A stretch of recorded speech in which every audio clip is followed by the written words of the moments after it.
আমরা মিডিয়ায় দেখলাম, টিভিতে শুনলাম, এবার বালুচিস্তান আলাদা হয়ে যাবে, রাওয়ালপিন্ডি দখল হয়ে যাবে, করাচির পতন ঘটবে, ইসলামাবাদে সামনের বছর জগদ্ধাত্রী পুজো হবে, অনেক কিছু শুনলাম।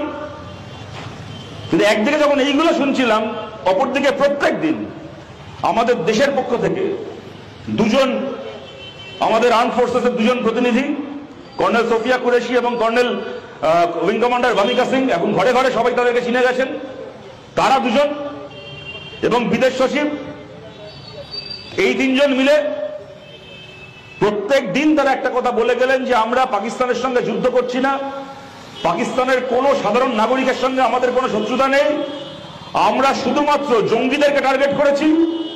কিন্তু জঙ্গিদেরকে টার্গেট করার পরে জঙ্গিদের বদলে যদি পাকিস্তানের সেনা পাল্টা আমাদেরকে আক্রমণ করে তাহলে আমাদেরকে তার জবাব দিতে হবে, কিন্তু আমরা চাই না যুদ্ধ করতে। 3 দিন ধরে আমাদের দেশের পক্ষ থেকে এটা বলে যাওয়া হলো এবং সঠিক কথা বলা হলো।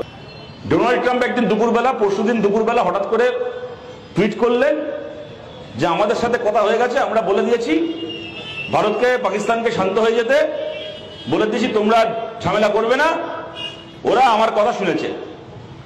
3:30টার সময় ডোনাল্ড ট্রাম্প ঘোষণা করলেন, বিকেল 5টার সময় ভারত সরকারের পক্ষ থেকে বিদেশ সচিব বিক্রম মিস্ত্রি তিনি এসে ঘোষণা করলেন যে পাকিস্তান থেকে আমাদের ফোন করা হয়েছিল, তারা সংঘর্ষ বিরতি চেয়েছে, আমরা রাজি হয়েছি, বাকি কথা এরপরে আমরা সামনের 12 তারিখ বলবো যে আজকে দুপুরবেলা যে মিটিংটা হয়েছে। দেখুন, আমরা এই সিদ্ধান্তকেও স্বাগত জানিয়েছি, কেন দেখুন, ফেসবুকে বসে যুদ্ধ করা একটা জিনিস, আর সত্যি সত্যি একটা যুদ্ধের পরিণতি কি হয় সেটা অন্য জিনিস। কোন সুস্থ মানুষ চাইতে পারে না দিনের পর দিন যুদ্ধ চলুক, এবং এই বিজেপির আইটি সেলের ওই বারাসাতের বাবলু বা চিড়িয়ামুনের চিন্টু কি বললো তাই দিয়ে তো আর দেশ চলে না। ভারতের সেনাবাহিনীর পক্ষ থেকে এবং ভারত সরকারের পক্ষ থেকে বারবার করে বলেছে কোন পাকিস্তান, ইসলামাবাদ, করাচি নিয়ে আমাদের কোনো কারবার নেই। আমরা চাই ভারতের ভেতর সন্ত্রাস চালাচ্ছে যে জঙ্গিগুলো তাদেরকে নিকেশ করতে, আমাদের ওইটুকুতে দরকার। সুতরাং ভারতের বিদেশ দপ্তর, সরকার, তারাও যে পাকিস্তানের পক্ষ থেকে এই সংঘর্ষ বিরতির কথা বলার পরে তাতে যে ইতিবাচকভাবে সাড়া দিয়েছে, আমরা সিপিআইএম, আমরা ভারত সরকারের, মোদী সরকারের এই সিদ্ধান্তকেও স্বাগত জানিয়েছি। বরং তারপর থেকে বিজেপির লোক মোদীকে গালাগাল দেওয়া শুরু করেছে। তার আগের দিন পর্যন্ত দেখছিলাম আইটি সেল ফেসবুকে লিখছে যে একদিন পরে ভারত একটা প্রধানমন্ত্রী পেল। ভাবতে খারাপ লাগে, হয়তো বিরাট বিজেপি সমর্থক নন, এমনও অনেক লোককে দেখছিলাম বলছেন যে না, বিজেপিকে অন্য কারণে সমর্থন করি না, অন্য 5টা কারণে, কিন্তু এইটা ঘটনা পাকিস্তানকে ঘরে ঢুকে মারছে একেবারে, পাকিস্তানকে এইবার একেবারে দফা করে দেবে, শেষ করে দেবে। কিন্তু তার কয়েক ঘন্টা পরে যখন মোদী বলে দিলেন যে না, মানে সরকার বলে দিল যে না, আমরা পাকিস্তানের পক্ষ থেকে আসা সংঘর্ষ বিরতির প্রস্তাবে সাড়া দিচ্ছি, আমরা আর কিছু করছি না, তোমরাও আর কিছু করো না।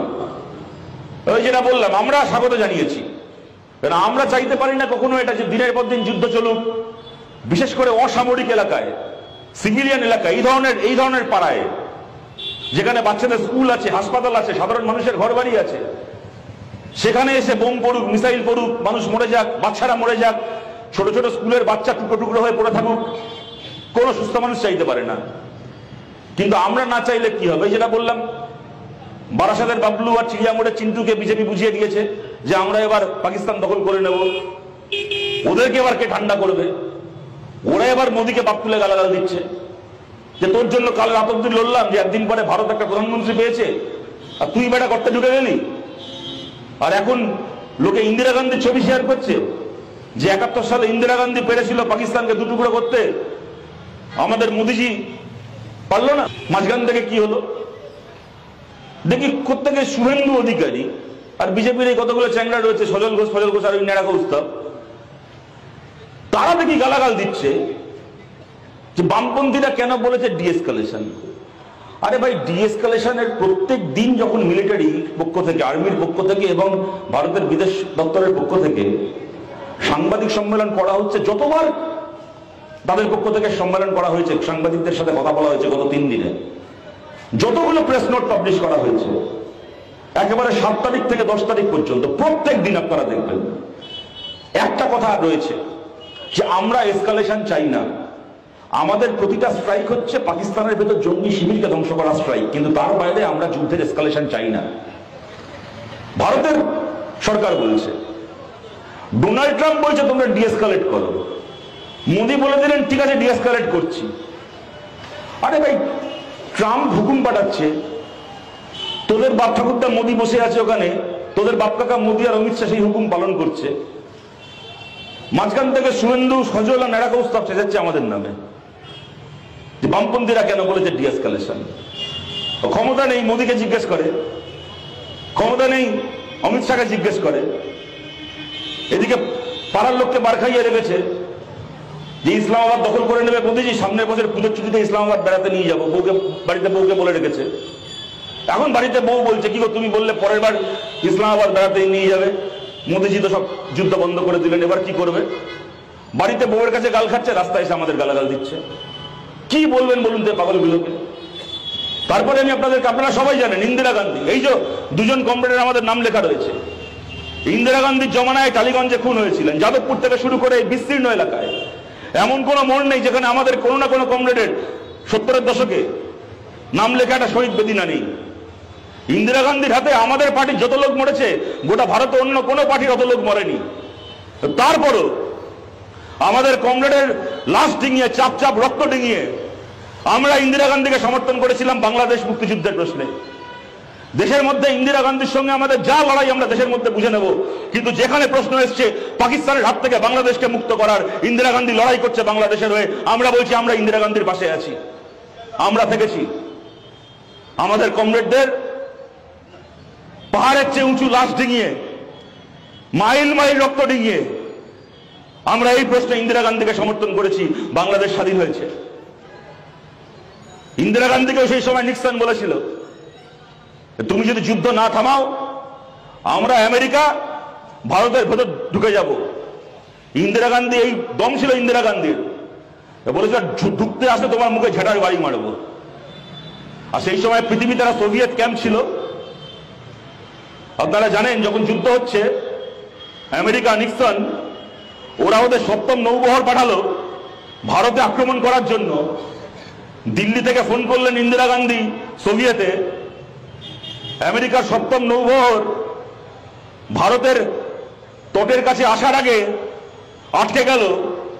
ডেকের ওপর থেকে দূরবীনে দেখলো ভারতের তটরেখা পাহারা দিয়ে দাঁড়িয়ে আছে সোভিয়েত ইউনিয়নের যুদ্ধ জাহাজ, প্রত্যেকটা জাহাজের ব্যারেল আমেরিকার জাহাজের দিকে তাক করা, মাথায় উঠছে কাস্তে হাতুড়ি দেওয়া লাল পতাকা, সোভিয়েত ইউনিয়নের পতাকা, দাঁড়িয়ে আছে ভারতকে পাহারা দেওয়ার জন্য। আমেরিকার 7ম নৌবহর 7th ফ্লিট স্টিয়ারিং ঘুরিয়ে উল্টো দিকে মুখ করে আবার আমেরিকায় ফেরত চলে গেছিল।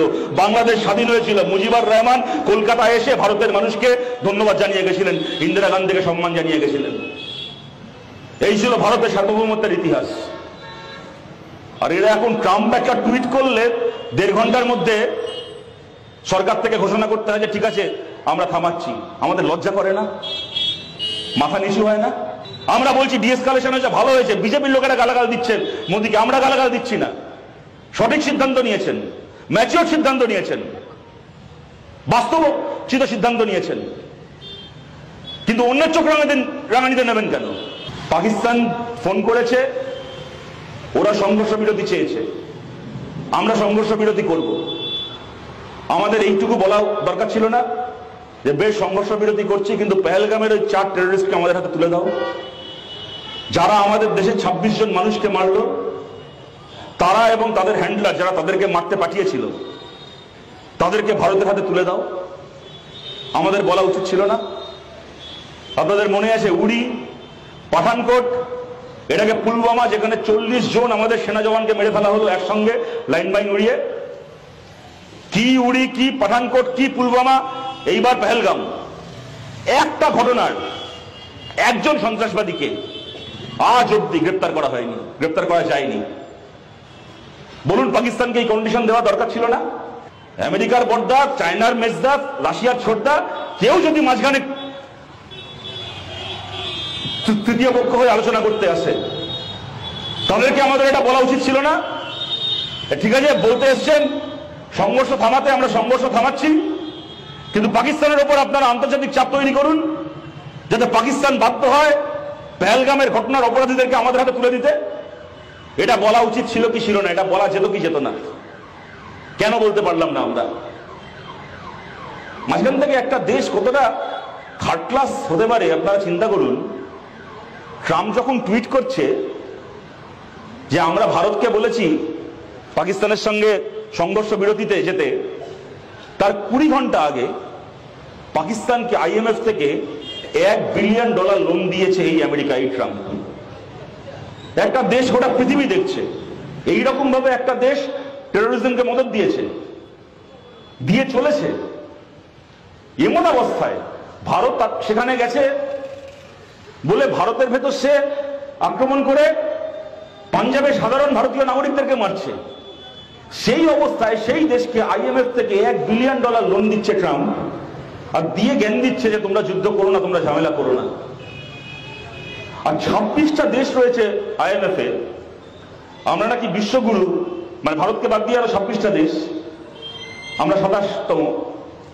আমরা নাকি বিশ্বগুরু, আমাদেরকে নাকি দেখে গোটা পৃথিবীর লোক ভয় পায়। একটা দেশ দাঁড়িয়ে বলছে না যে এই অবস্থায় ভারতের সঙ্গে পাকিস্তানের এখন যা চলছে, ভারতও আমাদের সদস্য, পাকিস্তানও আমাদের সদস্য, এই অবস্থায় পাকিস্তানকে লোন দেওয়া ঠিক নয়, কেননা ভারত একটা ওদের সঙ্গে একটা সংঘাতের মধ্যে রয়েছে। একটা দেশ বললো না আমাদের। বলুন যা হয়েছে ওখানে মিলিটারি সাকসেস, আমরা গর্বিত আমাদের সেনাবাহিনীকে নিয়ে, মিলিটারিকে নিয়ে, কিন্তু বলুন এটা কি আমাদের ডিপ্লোম্যাটিক সাকসেস না ডিপ্লোম্যাটিক ফেলিয়ার? আমাদের সেনাবাহিনী সফল হয়েছে, কিন্তু সরকারের যে কাজ সেখানে সরকার সফল হয়েছে নাকি সরকার ব্যর্থ হয়েছে? আমার কথাকে আমি শেষ করছি আপনাদের সামনে এইটা বলে, এই যে 4 দিন ধরে, ধরুন 7 তারিখ থেকে 10 তারিখ পর্যন্ত আমরা colonel Sofiya Qureshi, wing commander Vyomika Singh এবং আমাদের বিদেশ সচিব, এনাদের যে প্রেস কনফারেন্স শুনলাম, বিশ্বাস করুন আমি মন্ত্রমুগ্ধের মতো 4 দিন ধরে শুনছিলাম। এবং কতগুলো জিনিস সত্যি সত্যি সেখান থেকে শিখলাম, যা সারা জীবন মনে থাকবে। এক, যখন মহিলাদের সিঁদুর দেখে, ধর্ম দেখে হিন্দু মানুষদের খুন করা হয়, আর সেই খুনের বদলা নিতে গিয়ে শহীদ হন ঝন্টু আলী শেখ, আর পাকিস্তানের ঘরে ঢুকে জবাব দিয়ে আসেন হিন্দুর ঘরে জন্মানো ভামিকা সিং এর সঙ্গে মুসলমানের ঘরে জন্মানো সোফিয়া কুরেশি।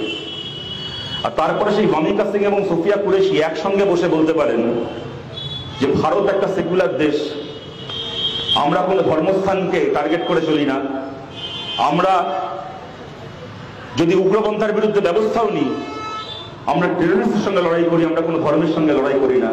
এই কথাটা যখন কর্নেল সোফিয়া কুরেশি আর উইং কমান্ডার একসঙ্গে বসে বলতে পারেন, তাদেরকে দেখে আমরা শিখি কাদেরকে নিয়ে নজরুল লিখেছিলেন, মোরা একই বৃন্দের দুটি কুসুম হিন্দু মুসলমান। এই ভামিকা সিং আর সোফিয়া কুরেশি হচ্ছে নজরুলের লিখে যাওয়া সেই দুটি কুসুম, যারা আমাদের ভারতের আত্মা। যখন দেশের মধ্যে গুলিয়ে দেওয়া হয় যে কোনটা তোমার দেশ আর কোনটা তোমার সরকার, যেন সরকারকে প্রশ্ন করা মানে দেশকে প্রশ্ন করা, তখন দেখি ভারতের বিদেশ সচিব প্রেস কনফারেন্সে বলছেন যে পাকিস্তানের ভেতর দেখছিলাম অনেকে নিয়ে উল্লাস করছেন যে ভারতীয়রা কেন তার সরকারকে প্রশ্ন করছে, পাকিস্তান এটাকে দেখে অবাক হতে পারে, কিন্তু আমরা অবাক হই না, কারণ একটা দেশের মানুষ দেশের সরকারকে প্রশ্ন করবে, এটা একটা বেঁচে থাকা গণতন্ত্র, একটা জীবন্ত গণতন্ত্রের প্রতীক। এটা মরা গণতন্ত্রের লোকেরা এটা বুঝবে না। এটা আমাদের দেশের দুর্বলতা নয়, এটাই আমাদের দেশের জোর, এটাই আমাদের দেশের সাফল্য। আর যখন উনি এটা বলেন তখন আমরাও বুঝতে পারি আমাদের দেশের ভেতর বসে থাকা সত্যিকারের পাকিস্তানের এজেন্ট কারা।